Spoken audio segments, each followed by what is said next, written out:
Cadence. What a beautiful name for a girl, right? Has a nice ring to it. It's feminine.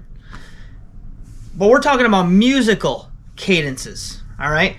A cadence is essentially a 2-chord or more short phrase, chord progression, that ends a piece of music or a section of music, okay? It's kind of like punctuation for music. Sometimes it's going to be a period, sometimes it's going to be a comma, sometimes it's going to be an exclamation point. There are 4 different types of cadences that we're going to discuss. 2 of them are unfinished and 2 of them are finished, okay? Let's start with the finished cadences. Now, what it means to be a finished cadence is that your progression, your cadence has to end on the 1 chord, okay? So our first finished cadence is called the perfect and or authentic cadence. Our first finished cadence is the classic 5-to-1. We're going to do it in the key of C. We have a G chord, which is the 5, to the C chord, which is the 1. It is the perfect way to bring a phrase to an end, all right, the 5-to-1. The next cadence that fits into the finished category would be what's called the PLAGAL cadence, not to be confused with the minor PLAGAL cadence, for which there is a video previous in the Music Theory Mondays playlist. I'll link it below in the description.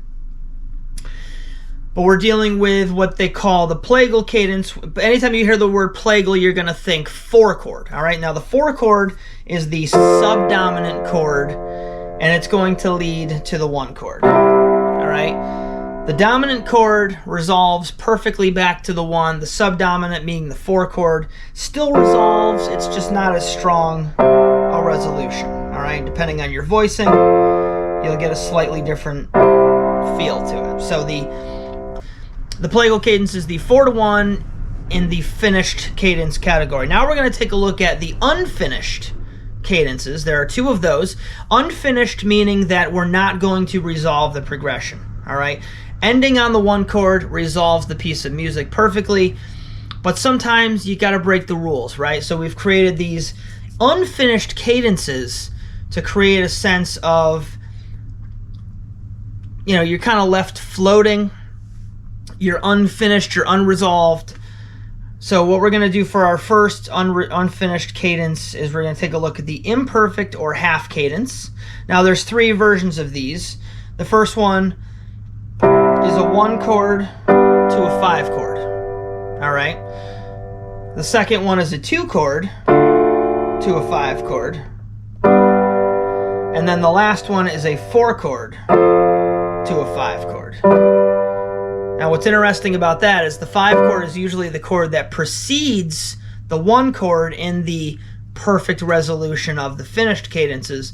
But in this case, we flipped it on its head and we're doing just the opposite. We're ending on the 5 chord, which is leaving things very unresolved.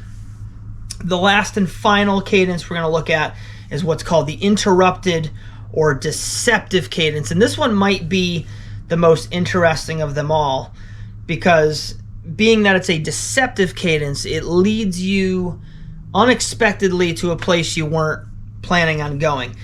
One of the most notable, and we're going to do this in the major and the minor, the others I've just done in the major, we're going to do a 5-to-6 in the major key, all right? But when we do a 5-to-6 in the minor key, it sounds even more interesting because we have a major chord as the 6th chord in the minor key.